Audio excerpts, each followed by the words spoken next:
Hello guys, তো আজকে হচ্ছে শীতলা পুজো। আমাদের ওই বাড়িতে শীতলা পুজো হয়, তো তাই জন্য আমরা ঠান্ডা উপোস করি। এই উপোস বলছি, ঠান্ডার পান্তা ভাত যেটা হয় সেটা করি। তো আজকে বাড়িতে সবই নিরামিষ হয়েছে, আমিষ কিছু হয়নি। দুপুরবেলাতে পান্তা ভাত খেয়েছিলাম, আর সন্ধ্যেবেলাতে মা পরোটা বানাবে। তো চলো তোমাদের সাথে শেয়ার করি। গাইস চলো দেখি মায়ের কাছে যাওয়া যাক, মা কি করছে দেখি।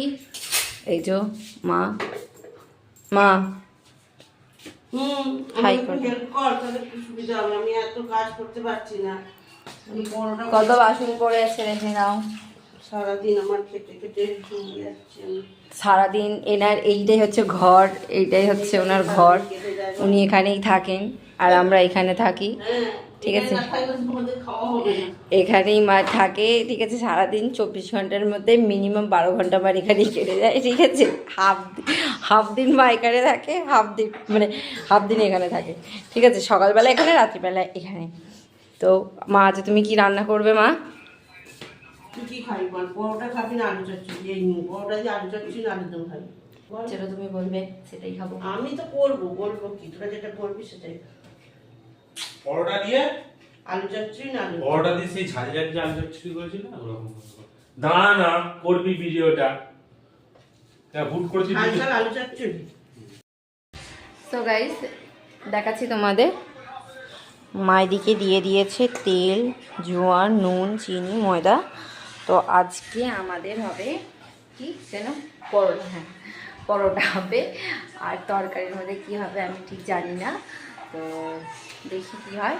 তো ময়দাটা মেখে নিয়ে আমি তোমাদেরকে দেখাচ্ছি, ভিডিওটা কন্টিনিউ করছি। চলো, আটা মাখা হয়ে ময়দা মাখা হয়ে গেছে। আর এদিকে আমার তরকারির জন্য রসুন আর লঙ্কা, রসুন নিরামিষ আজকে আদা হবে, আদা লঙ্কা টমেটো দিয়ে আর একটু বাদাম দেবো, তিল দেবো, দিয়ে একটা নিরামিষ আলুর দম হবে। লঙ্কাগুলো দিয়ে ঝাল হয়ে যাবে না তো? না দিয়ে দেবো। তো এদিকে আমার মা আলু সেদ্ধ করতে বসিয়ে দিয়েছে, এদিকে পরোটা হবে, আর এদিকে তরকারির জন্য সব মশলাপাতি রেডি হচ্ছে।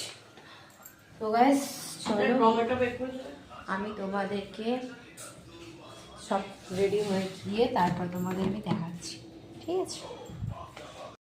তো গাইস মায়ের পরোটা আর তরকারি রেডি হয়ে গেছে। এই দেখতে পাচ্ছ পরোটা, তরকারি, ওই যে